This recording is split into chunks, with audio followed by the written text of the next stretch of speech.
नमस्कार मित्रों, स्वागत है आपका अपने YouTube चैनल हिस्ट्री बाय ए कुमार में। मैं अमित कुमार आप सभी लोगों का अपने चैनल में हार्दिक स्वागत करता हूं, अभिनंदन करता हूं। आप सभी लोगों को नव वर्ष की बहुत बहुत बधाई।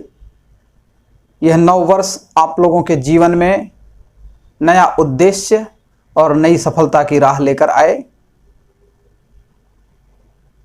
यह चैनल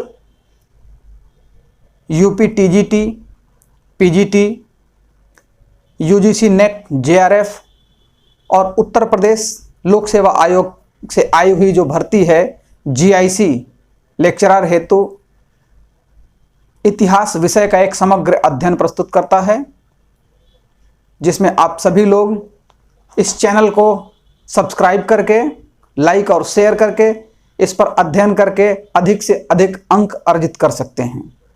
तो एक बार पुनः आप सभी लोगों को नव वर्ष की बहुत बहुत बधाई। मैं कुछ दिनों से किसी कार्य में व्यस्त था, जिसके कारण आप लोगों को वीडियोस नहीं उपलब्ध करा पाया। इसके लिए मैं क्षमा प्रार्थी हूं। और आज से मैं क्रमवार, इसके पहले मैंने जो भी वीडियोस दिए थे वो सभी डेमो थे। आज से मैं भारतीय प्राचीन इतिहास शुरू करूंगा और यह कंटिन्यूअस चलता रहेगा, जिसमें आप सभी लोग खूब अच्छे से अध्ययन कर सकते हैं और ये वीडियो अब आपको लगातार मिलते रहेंगे। इसमें आपको यूपी टीजीटी, उत्तर प्रदेश माध्यमिक शिक्षा बोर्ड की तरफ से जो आया है, यूपी टीजीटी, पीजीटी और यूजीसी का नेट, जेआरएफ और यूपी पीसीएस की लगभग सभी परीक्षाएं और खास करके जो प्रवक्ता की वैकेंसी आई है उसके लिए एक समग्र अध्ययन आप सभी लोगों को उपलब्ध होगा, जिसमें आप सभी लोग खूब बढ़िया से अध्ययन करें। तो आज का हमारा जो टॉपिक है, हम प्राचीन इतिहास से इतिहास का परिचय शुरू करेंगे और यहीं से क्रमवार विस्तृत अध्ययन अब आप लोगों के पास रोज पहुंचता रहेगा। एक बार पुनः आप सभी लोगों से निवेदन है कि कृपया हमारे इस चैनल को अधिक से अधिक सब्सक्राइब करें, लाइक करें, शेयर करें और अपने अमूल्य कमेंट्स हमें जरूर लिखें। तो चलिए अब हम आज चलते हैं अपने मुख्य विषय पर। हमारा विषय है इतिहास। हम इतिहास के चरणों को और इतिहास की महत्ता को सबसे पहले जानते हैं और इतिहास का परिचय जानते हैं, और इस इतिहास के परिचय के बाद हम भारत के इतिहास का परिचय जानेंगे और क्रमवार पहले पाषाण काल, फिर सिंधु सभ्यता, वैदिक सभ्यता, उत्तर वैदिक सभ्यता, इस तरह से पूरा का पूरा जो सिलेबस है उसका हम सभी लोग अध्ययन करेंगे। तो चलिए आज हम जानते हैं सबसे पहले इतिहास क्या है और इतिहास की आवश्यकता क्यों है, इसका परिचय और अर्थ जानते हैं।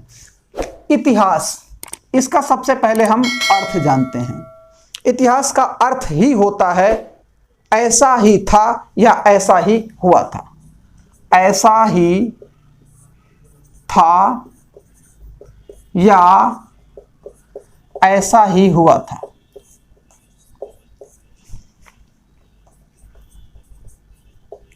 ऐसा ही था या ऐसा ही हुआ था, इसका मतलब है कि हमारे भूतकाल में था, जहां पर लग गया, हमारे भूतकाल में प्राचीन समय में जो घटनाएं घटित हुई थीं उन सभी घटनाओं का एक अध्ययन ही क्या है, इतिहास है। मतलब प्राचीन घटित घटनाओं को हमको क्रमवार तरीके से देखना है, जिसका अर्थ हमको निकालना है।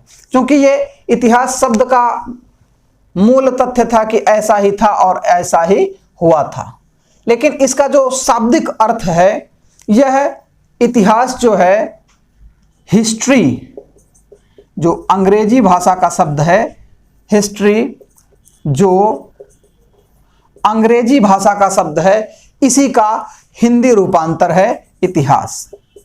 इसी का हिंदी रूपांतर क्या है, इतिहास। अब ये जो हिस्ट्री है, हमें इसको देखना है।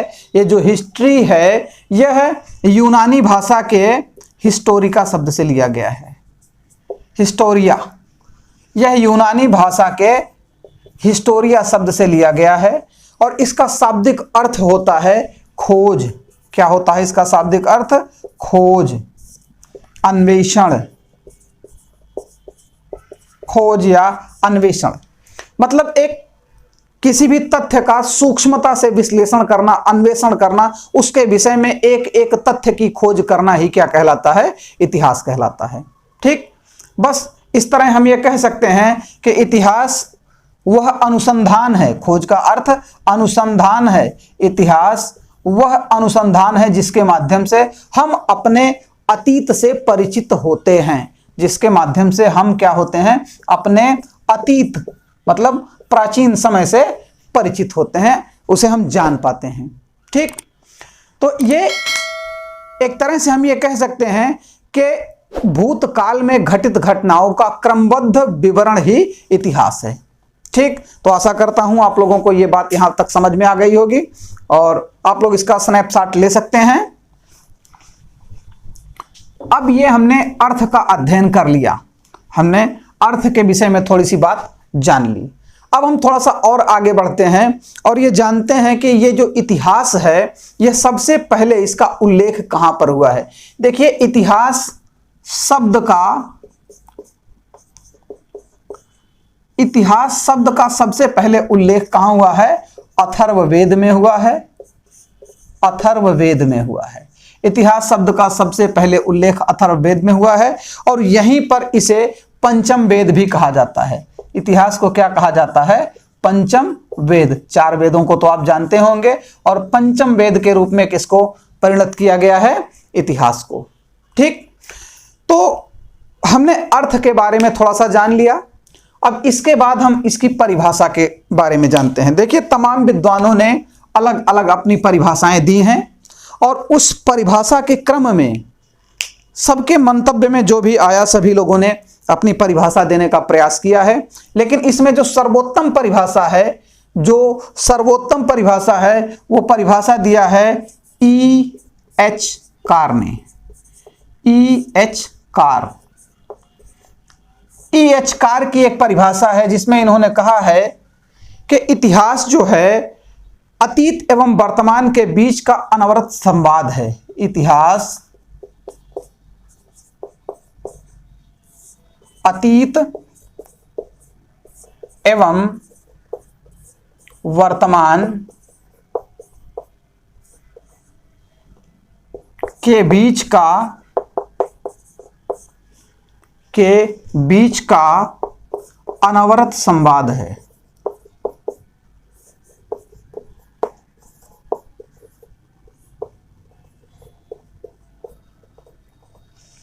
इन्होंने कहा कि इतिहास अतीत एवं वर्तमान के बीच का अनवरत संवाद है, अर्थात हम अपने प्राचीन काल से घटित घटनाओं को देखते हुए अपने जीवन के वर्तमान स्थिति तक जब पहुंचते हैं तो हम अपने पूर्व की सभी घटनाओं का अध्ययन करते हैं और उन्हीं घटनाओं को क्या कह दिया इन्होंने? इतिहास कह दिया। मतलब अनवरत संवाद है, कंटिन्यूअस चलने वाला संवाद, मतलब वक्तव्य है, एक संप्रेषण है, क्या? इतिहास।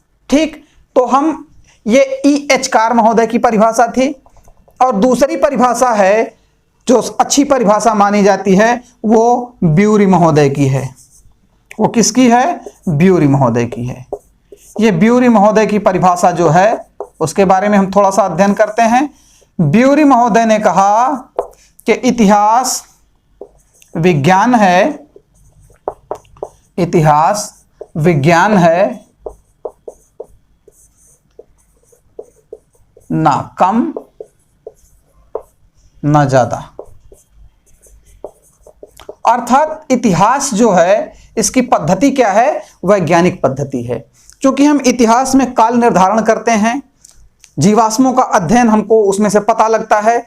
हम काल निर्धारण के लिए पद्धतियों का, वैज्ञानिक पद्धतियों का सहारा लेते हैं, जिसमें कार्बन डेटिंग और यूरेनियम डेटिंग का हम सहारा लेते हैं।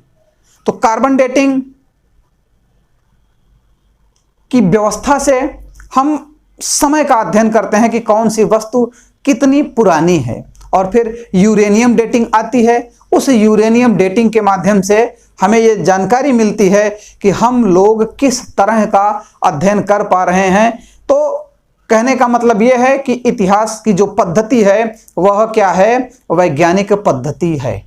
ठीक, इतिहास की पद्धति क्या है? वैज्ञानिक पद्धति है। आप सभी लोग जानते होंगे कि इतिहास और विज्ञान के बीच का जो संबंध है, चूंकि विज्ञान को कहा जाता है, विज्ञान की परिभाषा होती है किसी विषय के क्रमबद्ध, सुसंगठित, सुव्यवस्थित ज्ञान को जिन्हें प्रयोगों द्वारा सिद्ध किया जा सके को विज्ञान कहते हैं। और उसके 5 चरण होते हैं, आप जानते हैं, परिकल्पना, प्रेक्षण, प्रयोग, निष्कर्ष और निर्णय। तो उन्हीं के आधार पर इतिहास भी अध्ययन करता है, प्राचीन घटनाओं का अध्ययन करता है और उसके बारे में हमें तथ्यों से अवगत कराता है और उन तथ्यों को खोज कर हमारे सामने लाता है। ठीक, तो आशा करता हूं कि आप लोगों ने ये जो परिभाषाएं हैं ये आपको पसंद जरूर आई होंगी। तो इसका आप सभी लोग स्नैपशॉट ले सकते हैं और लेते चलें तो ज़्यादा अच्छा रहेगा। ठीक है, तो अब हम आगे बढ़ते हैं। चूंकि इतिहास का अर्थ और परिभाषा हम लोगों ने जान लिया, अब इसके बाद जानेंगे कि इतिहास की आवश्यकता क्यों, इतिहास की आवश्यकता क्यों है, इसके बारे में हम अब चर्चा करते हैं। देखिए, किसी भी विषय का, किसी भी कार्य का बिना किसी कारण के कोई व्यवस्था नहीं होती। सबका कहीं ना कहीं कार्य और कारण में संबंध होता है। तो हमें इतिहास की आवश्यकता क्यों पड़ती है? हमको सबसे पहले यह देखना है, एक सामान्य सी बात है कि यदि हमें अपने इतिहास से परिचित होना है, अपने गौरवशाली इतिहास से परिचित होना है, तो हमको प्राचीन घटनाओं का विधिवत अध्ययन करना पड़ेगा। ठीक, जैसे हमें अपने वर्तमान जीवन में अपने परिवार से या अपने परिवार के, अपने पूर्वजों के द्वारा किए गए कुछ कार्यों से हमको सीख मिलती है, हम उसे अपने जीवन में ढालकर एक नया जीवन जीने का प्रयत्न करते हैं। ठीक उसी तरह हम इतिहास के माध्यम से, इतिहास को जानकर, अपने अतीत की घटनाओं को जानकर, अतीत में की गई गलतियां या अतीत में किए गए अच्छे कार्यों से हम कुछ ज्ञान प्राप्त करते हैं और उन्हीं का अनुसरण करके हम अपने वर्तमान जीवन में उसका उपयोग करते हैं, जिससे हमारा जीवन उपयोगी और सफल और सुखद बनता है। ठीक है, तो हम ये कह सकते हैं कि इतिहास का जो अध्ययन होता है ये हमें पूर्व में घटित घटनाओं से प्रेरणा दिलाता है, पूर्व में घटित घटनाओं से प्रेरणा दिलाता है,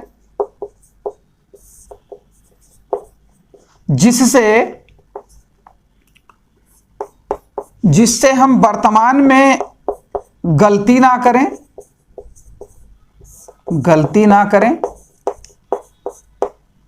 फिर हम ये भी कह सकते हैं कि जो कुछ अच्छे कार्य हुए उनसे हम सीख लेकर अपना भविष्य अच्छा कर सकते हैं, अपना भविष्य सुखद बना सकते हैं, अपना भविष्य सुखद बना सकते हैं। ठीक, तो एकदम सीधे सीधे हम कह सकते हैं कि प्राचीन में की गई गलतियों को दोबारा हम ना दोहराएं और जो अच्छे कार्य हुए हैं उन अच्छे कार्यों को हम पुनः रिपीट करके, पुनः उसका प्रयोग करके हम अपने जीवन को और अपने भविष्य को सुखद और अच्छा बना सकते हैं इतिहास के माध्यम से। ठीक, अब देखिए, यहां तक की बात हो चुकी। आवश्यकता क्यों, इतिहास की आवश्यकता क्यों, इसका भी हमने अध्ययन कर लिया। और इसके बाद अब हम आते हैं, चूंकि हमको भारत के इतिहास के विषय में जानकारी प्राप्त करनी है, हमको भारत के बारे में जानना है, हम भारत के निवासी हैं, तो हमें भारत का ऐतिहासिक परिचय जानना होगा, भारत के नामकरण के बारे में हमको जानकारी रखनी होगी। ठीक, तो हम चलते हैं, हमारे देश का जो ये क्षेत्र था, जो हमारा ये मैप है, ये जो हमारा भारत देश है, चूंकि प्राचीन काल में ये इस तरह से हुआ करता था, बड़ा लंबा इसका क्षेत्र था, ये वाला क्षेत्र, यहां से हमारे देश का जो क्षेत्र है वो बड़ा ही लंबा था। इस तरह से कभी हमारा देश हुआ करता था। ठीक, इस तरह से कभी हमारा देश जो है वो हुआ करता था। जो काबुल, कंधार, अफगानिस्तान, ईरान का कुछ क्षेत्र और पूर्व में मलाया, सुमात्रा, जावा, मसाला द्वीप, कंबोडिया, इंडोनेशिया इत्यादि क्षेत्रों पर हमारे देश का अधिकार था। लेकिन तब तक एक साम्राज्य की पूर्ण व्यवस्था नहीं थी। फिर चलिए अब हम उसका परिचय प्राप्त करते हैं। हमारे देश भारत में सर्वप्रथम विदेशी जब तटवर्ती क्षेत्रों से परिचित हुए, हमारे इन तटवर्ती क्षेत्रों से परिचित हुए, तो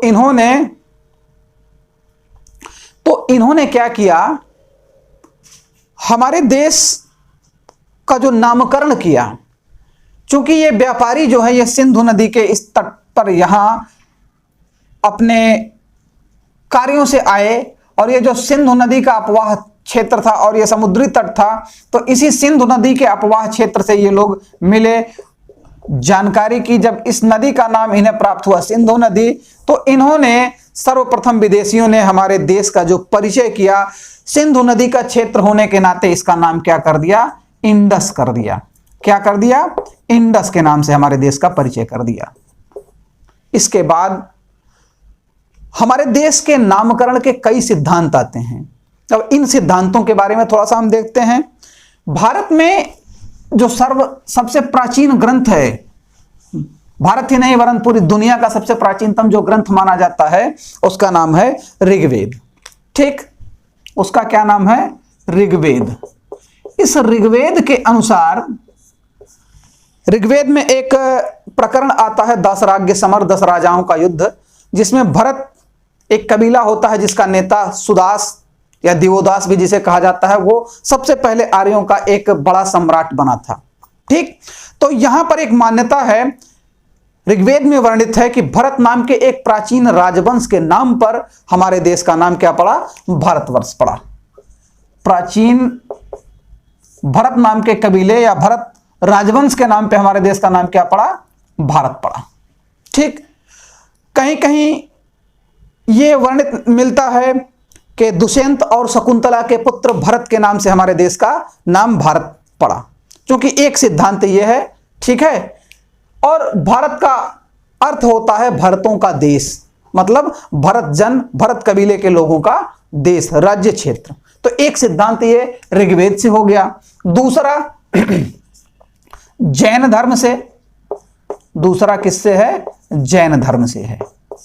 देखिए, जैन धर्म के प्रथम जो तीर्थंकर थे, जैन धर्म के प्रथम तीर्थंकर थे ऋषभदेव।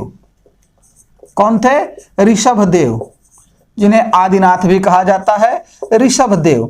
इनकी जन्म स्थली अयोध्या, जो अयोध्या है वो इनकी जन्मस्थली है। यह बताया जाता है जैन धर्म के अनुसार और जैन ग्रंथों के अनुसार के जैन धर्म के प्रवर्तक जो प्रथम तीर्थंकर थे, ऋषभदेव के पुत्र भरत के नाम से, ऋषभदेव के पुत्र भरत के नाम से हमारे देश का नाम क्या पड़ा, भारत पड़ा। ऋषभदेव के पुत्र कौन थे, भरत थे। इन्हीं के नाम से हमारे देश का नाम क्या पड़ा, भारत पड़ा। और ये जो भरत थे, इन्हीं की या ऋषभदेव की एक पुत्री थी, ये तो पुत्र थे, ये पुत्र, और इन्हीं की एक पुत्री थी जिनका नाम था ब्राह्मी। उन्हीं के नाम से ये जो ब्राह्मी लिपि है इसका आविष्कार किया गया था, उन्हीं के नाम पर ब्राह्मी लिपि का। तो इसके बारे में भी थोड़ा थोड़ा आप लोग जान ही लें। फिर इसके बाद, चूंकि हम नामकरण पर चर्चा कर रहे हैं, फिर इसके बाद ये जैन धर्म हो गया, ऋग्वेद हो गया, दूसरा जैन धर्म हो गया, तीसरा यूनानी जब हमारे देश में आए, यूनानियों का मत, जब यूनानी हमारे देश में आए तो सर्वप्रथम जब इन्होंने हमारे देश का भ्रमण किया, देखा, परिचित हुए, तो सिंधु नदी, इंडस जो नाम था, उसी के आधार पर यूनानियों ने हमारे देश का नाम क्या कर दिया, क्या कह दिया, इसे इंडिया कह दिया। इसको क्या कह दिया, इंडिया कह दिया यूनानियों ने। अब इस इंडिया शब्द के बारे में सबसे पहले हमको जानना है। इंडिया शब्द का प्रयोग सबसे पहली बार 5वीं से 6वीं शताब्दी ईसा पूर्व, ध्यान दीजिएगा इन बातों को, 5वीं से, थोड़ा और बड़ा लिखें, 5वीं से 6वीं शताब्दी ईसा पूर्व, 5वीं से 6वीं शताब्दी ईसा पूर्व में जो इतिहास के नाम पिता के नाम से प्रसिद्ध व्यक्ति हैं। इतिहास के पिता का नाम आप सभी लोग जान ही रहे होंगे, हेरोडोटस कहा जाता है। हेरोडोटस इतिहास के पिता के नाम से प्रसिद्ध इस हेरोडोटस ने इस भूभाग को, इस क्षेत्र को इंडिया नाम से संबोधित किया था। सबसे पहली बार इंडिया शब्द का प्रयोग हेरोडोटस ने ही किया था। ठीक, तो ये 1, 2, 3 सिद्धांत तो इस तरह से हो गए, स्नैपशॉट आप लोग ले सकते हैं इसका। और इसके बाद अब हम चलते हैं चौथे सिद्धांत की ओर। पुराणों में और बौद्ध ग्रंथों में हमारे देश को क्या कहा गया है। ठीक, हमारे देश को क्या कहा गया है पुराणों में। देखिए, ये चौथा सिद्धांत बनता है। पुराण का अर्थ ही होता है पुराना। पुराण का अर्थ होता है पुराना। पुराण एवं अशोक के अभिलेखों में, अशोक के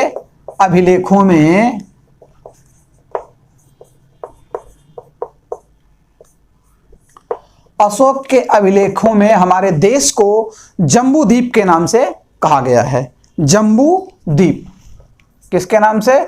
जम्बू द्वीप। और ये जम्बू जो है एक तरह का वृक्ष है।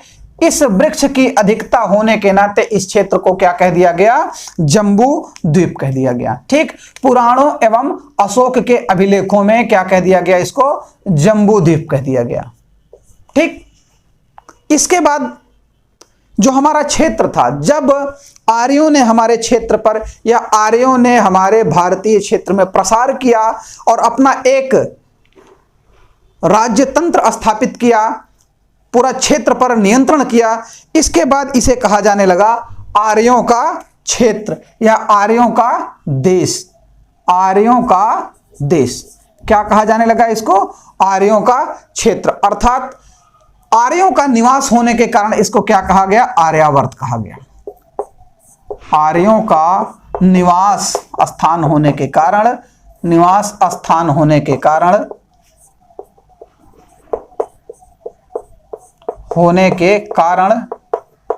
इसे क्या कहा गया? इसको आर्यावर्त कहा गया। ठीक, इसे क्या कहा गया? आर्यावर्त। ये आर्यों का निवास स्थान होने के कारण इसको आर्यावर्त कह दिया गया। ठीक, इस प्रकार हमारे जो जितने स्रोत हैं, भिन्न भिन्न नाम मिलते हैं। अलग अलग विद्वानों ने, अलग अलग देश के वासियों ने भारतीयों को अलग अलग नाम से परिचित कराया है। फिर भी अब थोड़ा सा और नामकरण पर हम लोग चर्चा ही कर लेते हैं। इस नामकरण पर और चर्चा कर लेते हैं। इसमें जो चीनी लोग हैं, चीन के विद्वान या चीन के लेखक, चीनियों ने हमारे देश को कहा है, चीनी लोगों ने हमारे देश को कहा है यिन तू। क्या कहा है? यिन तू। चीनियों ने हमारे देश को कहा है यिन तू, अर्थात ये चीनी भाषा का शब्द है, मंदारिन भाषा का शब्द है यिन तू, भारतीयों का देश। ठीक है, इसके बाद अब एक नामकरण पर हम और चलते हैं। भारत में उत्कल क्षेत्र, उड़ीसा क्षेत्र में एक अभिलेख पाया गया, खारवेल का हाथी गुंफा अभिलेख। उस हाथी गुंफा अभिलेख में सर्वप्रथम हमारे देश का नाम जो है वो क्या मिलता है? भरतवश मिलता है। क्या मिलता है? भरतवश। खारवेल के हाथी गुंफा अभिलेख में, खारवेल के इस हाथी गुंफा अभिलेख में हमारे देश का क्या नाम मिलता है? हमारे देश का नाम मिलता है भरतवश। भरतवश। ये जो भरतवश शब्द है, यह मूल रूप से जो प्राकृत भाषा का शब्द है। किस भाषा का शब्द है? प्राकृत भाषा का शब्द है। ठीक, ये प्राकृत भाषा का शब्द है और इसका आशय है, भरतवश से आशय इसका है भारतवर्ष से। किससे है? भारतवर्ष से। तो ये हाथी गुंफा अभिलेख में जो चेदी वंश के शासक थे खारवेल, खारवेल के भारतवर्ष इस हाथी गुंफा अभिलेख में इसका नाम क्या मिलता है? भारतवर्ष। भरतवश के नाम में के नाम से ये प्रचलित है। अब इसके बाद हम कुछ अपने साहित्यों के बारे में जानते हैं, जिन साहित्यों में भारत का नाम, भारत के क्षेत्र होने का दावा इन सभी धर्म ग्रंथों और पौराणिक ग्रंथों में किया गया है। उसके बारे में थोड़ी सी चर्चा कर लेते हैं। संस्कृत के महान व्याकरणज्ञ या व्याकरणाचार्य पाणिनि महोदय, जिन्होंने अष्टाध्यायी की रचना की, जिससे हम संस्कृत के माहेश्वर सूत्र और संस्कृत व्याकरण के बारे में जान पाते हैं। पाणिनि महोदय ने अष्टाध्यायी में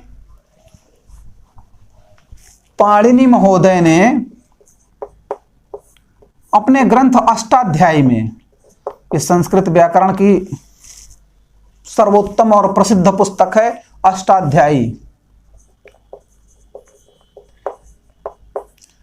इसी अष्टाध्यायी में उन्होंने भारत को सबसे पहली बार एक प्रदेश के रूप में वर्णित किया। मतलब इस अष्टाध्यायी में भारत का वर्णन एक प्रदेश के रूप में किया गया है। किसमें? एक प्रदेश के रूप में किया गया है। किसने किया? पाणिनि महोदय ने किया। किस ग्रंथ में? अष्टाध्यायी में। ठीक, पाणिनि महोदय ने अष्टाध्यायी, जो संस्कृत व्याकरण की महानतम रचना है, इसमें भारत का वर्णन एक प्रदेश के रूप में किया है। ठीक, इसके बाद कुछ और उसी समय के जो ग्रंथ मिलते हैं, जिसमें मनुस्मृति आती है। मनुस्मृति को मनु ने लिखा था, ऋषि मनु के द्वारा लिखित मनुस्मृति। और जो पुराण हैं, पुराणों के रचनाकार लोमहर्ष एवं उनके पुत्र उग्रश्रवा को माना जाता है। संख्या 18 अष्टादश पुराणेषु मनुस्मृति और पुराण लोमहर्ष एवं उग्रश्रवा इनके रचनाकार माने जाते हैं। लोमहर्ष एवं इन्हीं के पुत्र थे उग्रश्रवा, ये पुराणों के रचनाकार माने जाते हैं। तो इन लोगों ने मनुस्मृति और इन पुराणों में भारत को देव निर्मित देश कहा। ठीक है, एक मिनट क्षमा चाहता हूं मैं, ये सभी पुराणों में ये नाम नहीं मिलता। मनुस्मृति और भागवत पुराण में ध्यान दीजिएगा, और भागवत पुराण में इसको क्या कहा गया है? देव निर्मित देश कहा गया है। देव निर्मित देश कहा गया है। किसे? भारत को देव निर्मित देश कहा गया है। ये मनुस्मृति मनु के द्वारा रचित है, और ये जो भागवत पुराण है ये पुराणों की श्रेणी में है, जिसके रचनाकार लोमहर्ष एवं उग्रश्रवा को माना जाता है। ठीक है, अब ये तो हो गया प्राचीन ग्रंथों के आधार पर। अब थोड़ा सा हम 20वीं शताब्दी के आगे चलते हैं, जहां पर कुछ अभिलेखों में हमारे देश का जो नाम है उसके बारे में हम थोड़ी सी चर्चा करते हैं। ठीक है, तो ये पाणिनि महोदय की अष्टाध्यायी, मनुस्मृति और भागवत पुराण की चर्चा हम लोगों ने कर लिया। इसके बाद ईरान में सासानी वंश का शासन था। ईरान एक देश है, आप लोग जान रहे हैं। ईरान के सासानी वंश का शासक था। सासानी वंश का शासक, जिसका नाम था शाहपुर प्रथम। शासक का क्या नाम था? शाहपुर प्रथम। इस शाहपुर प्रथम का 262 ईस्वी के आसपास का एक अभिलेख मिलता है। क्या मिलता है? एक अभिलेख मिलता है जिसका नाम है नक्श ए रुस्तम। इस अभिलेख का नाम क्या है? नक्श ए रुस्तम। इस नक्श ए रुस्तम अभिलेख में इस क्षेत्र को, हमारे देश को या पूरे भारतीय उपमहाद्वीप को सर्वप्रथम हिंदुस्तान के नाम से पुकारा गया है। पूरे भारतीय उपमहाद्वीप को सर्वप्रथम इसी नक्शे रुस्तम अभिलेख में हिंदुस्तान के नाम से वर्णित किया गया है। किसमें? नक्शे रुस्तम अभिलेख में, जो शाहपुर प्रथम का था। यह कहां का शासक था? ईरान का शासक था, सासानी वंश का। 262 ईस्वी के आसपास का इसका मिला है अभिलेख, ये नक्शे रुस्तम अभिलेख। इसी में हिंदुस्तान कहा गया है। ठीक, और फिर इसके बाद जो समय आता है 9वीं से 10वीं शताब्दी के बीच का, एक अज्ञात शासक था, एक अज्ञात राइटर था, एक अज्ञात लेखक था 9वीं से 10वीं शताब्दी का। 9वीं से 10वीं शताब्दी के बीच का एक अज्ञात लेखक था। अज्ञात लेखक, ये जो अज्ञात लेखक था, इसने फारसी में एक ग्रंथ लिखा था, फारसी भाषा में एक ग्रंथ लिखा था, फारसी भाषा में। इसका नाम था ग्रंथ का हुदूद अल आलम, हुदूद अल आलम। इस हुदूद अल आलम में उस व्यक्ति ने जो पूरा का पूरा क्षेत्र है, पूरा देश है, उस पूरे देश को, हमारे पूरे देश को हिंदुस्तान के रूप में वर्णित किया। किसने? इस अज्ञात लेखक ने। इस अज्ञात लेखक ने हमारे पूरे देश का नाम क्या बताया? हिंदुस्तान। ठीक। और फिर इसके बाद हुदूद अल आलम का राइटर अज्ञात था, 9वीं 10वीं शताब्दी। फिर 12वीं 13वीं शताब्दी में, 13वीं से शताब्दी में अमीर खुसरो का नाम आप लोग जानते ही होंगे, जिन्हें तूतीय हिंद कहा जाता है। अमीर खुसरो ने हमारे देश को क्या कहा? हिंदुस्तान कहा, हिंद कहा, माफ कीजिएगा। अमीर खुसरो ने हमारे देश को क्या कहा? हिंद कहा। एक महान विद्वान अमीर खुसरो, इन्होंने हमारे देश को क्या कहा? हिंद कहा। इन्होंने भारत के क्षेत्र को, हिंद के क्षेत्र को स्वर्ग भूमि बताया। ठीक है। इन्होंने कहा कि पृथ्वी का स्वर्ग यदि कहीं है तो यही है। फिरदौसी की जो रचना है, गर फिरदौसे बर्रुए जमी अस्त अमी अस्त अमी अस्त, इसका इन्होंने अपने ही ग्रंथ नूह सिपेहर में वर्णन किया है। नूह सिपेहर भारत का वृत्तांत विषयक और भारत के सम्मान में लिखित रचना है, जिसको इन्होंने वर्णित किया है हिंद के रूप में, और कहा है कि यदि पृथ्वी पर कहीं स्वर्ग है तो कहां है? भारत में है। और इन्होंने कहा कि भारत ने पूरी दुनिया को, या हिंद ने पूरी दुनिया को शतरंज से परिचित कराया। तो ये अमीर खुसरो हो गए। इसके बाद ईसामी, यह भी एक राइटर, ईसामी ने भी भारत को क्या कहा? ईसामी ने भी भारत को हिंदुस्तान कहा है। ठीक है। क्या कहा है? हिंदुस्तान कहा है। ईसामी ने भारत को हिंदुस्तान कहा है। तो इस तरह से तमाम लोगों ने, तमाम विद्वानों ने हमारे देश को अलग अलग रूप में वर्णित किया है। ठीक। आर्यों का सबसे पहला जो स्थान था सप्त सैंधव प्रदेश था, ये लोग आप जानते ही हैं। और इसी सप्त सैंधव प्रदेश में ऋग्वेद की रचना हुई थी। और फिर अन्य साहित्यों में जो ऐतरेय ब्राह्मण है, ऐतरेय जो ब्राह्मण है, इस ऐतरेय ब्राह्मण में हम साहित्यों में देखते हैं ऐतरेय ब्राह्मण,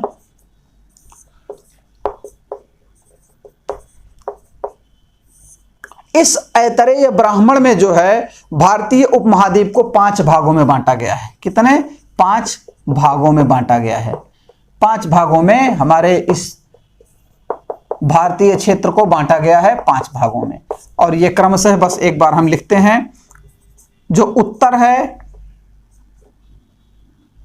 उसे उत्तरापथ कहा गया है,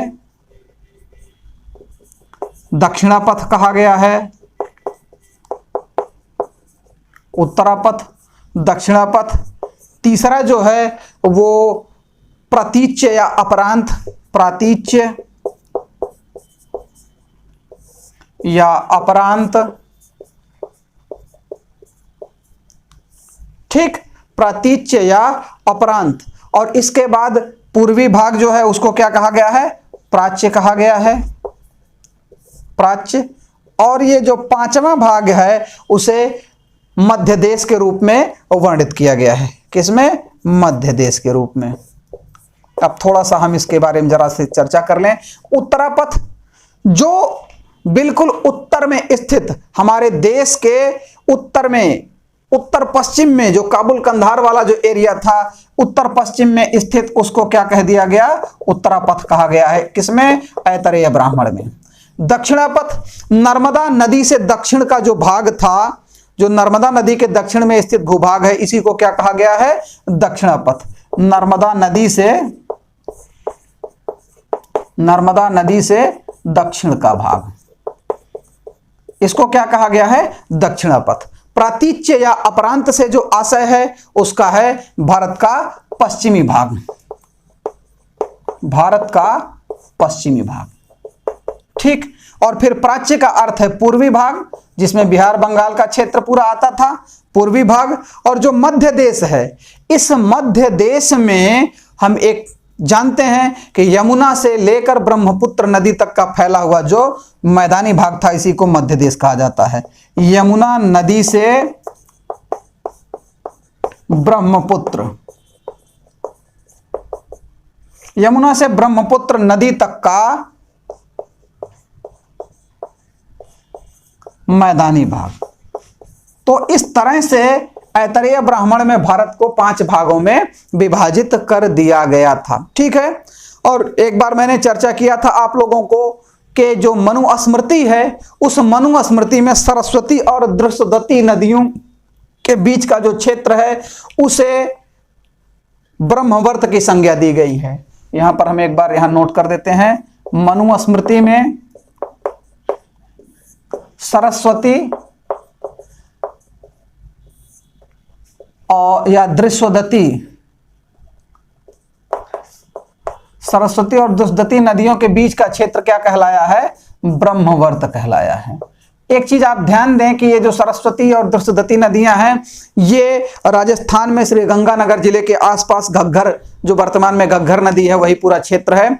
सरस्वती, दृश्यवती, रक्षी, चित्तंग, पक्षी, इस तरह की उसकी छोटी छोटी सहायक नदियां हैं, उनके बीच का जो भाग था उसे ब्रह्मवर्त का क्षेत्र कहा दिया गया है, ठीक है। और दूसरी बात, इसी मनुस्मृति में एक चीज और कहा गया है, जो गंगा और यमुना का दोआब क्षेत्र है, जो गंगा यमुना का दोआब क्षेत्र है, इसे हम थोड़ा सा इरेज करते हैं।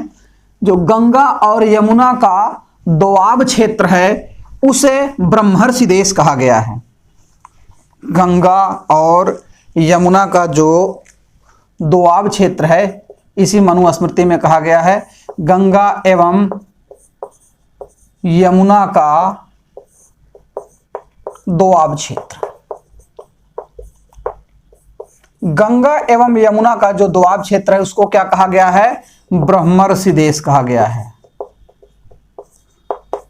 ठीक। ब्रह्मर्षि देश कहा गया है। किसमें कहा गया है? इसी मनुस्मृति में कहा गया है ब्रह्मर्षि देश, ठीक। अब देखिए एक चीज और है कि जो उत्तर भारत का पर्वतीय और दक्षिण हिमालय पर्वत के पूर्वी भाग है, जिसमें वर्तमान कश्मीर, शिवालिक श्रेणियां, टिहरी, कांगड़ा, कुमायूं, नेपाल और सिक्किम, भूटान क्षेत्र जो सम्मिलित हैं, मतलब हिमालय का पश्चिम से लेकर पूर्व का जो क्षेत्र बनता है सिक्किम तक का, इस पूरे क्षेत्र को पर्वताश्रयन की संज्ञा दी गई है, पर्वताश्रयन की संज्ञा दी गई है, ठीक। पर्वताश्रयन की संज्ञा दी गई है किसमें? उत्तर भारत से लेकर पूर्वी भारत का जो सिक्किम तक का क्षेत्र है उसको, इन सभी के पूरे क्षेत्र को पुराणों में पर्वताश्रयन की संज्ञा दी गई है। किसमें? पुराणों में। यह भी ध्यान रहे कि पुराणों में पर्वताश्रयन की संज्ञा दी गई है, ठीक। और विष्णु पुराण का एक श्लोक आप लोग जानते ही होंगे, उत्तरम यत् समुद्रस्य हिमाद्रेश्चैव दक्षिणम वर्षम तद भारतम नाम भारते यत्र संतति। विष्णु पुराण में कहा गया है, मतलब वह देश जो समुद्र से के उत्तर तथा हिमालय पर्वत के दक्षिण में स्थित है, भारतवर्ष कहा जाता है, जहां के संतान को भारतीय कहा जाता है, या जहां की संतानें भारतीय हैं। तो इस तरह से आज हमने भारत, ये इतिहास का अर्थ जाना, परिभाषा जानी, आवश्यकता क्यों इतिहास की है उसके विषय में जानकारी की, और भारत का ऐतिहासिक परिचय क्या है इसके बारे में हमने जाना, और नामकरण के बारे में जाना। तो इस तरह से क्रमवार आप लोगों को वीडियोस मिलते रहेंगे। अधिक से अधिक संख्या में आप लोग सब्सक्राइब करें, लाइक करें, शेयर करें और अपने अमूल्य कमेंट्स हमें जरूर लिखें। कल मिलते हैं इसी टॉपिक के अगले भाग के साथ, तब तक के लिए जय हिंद।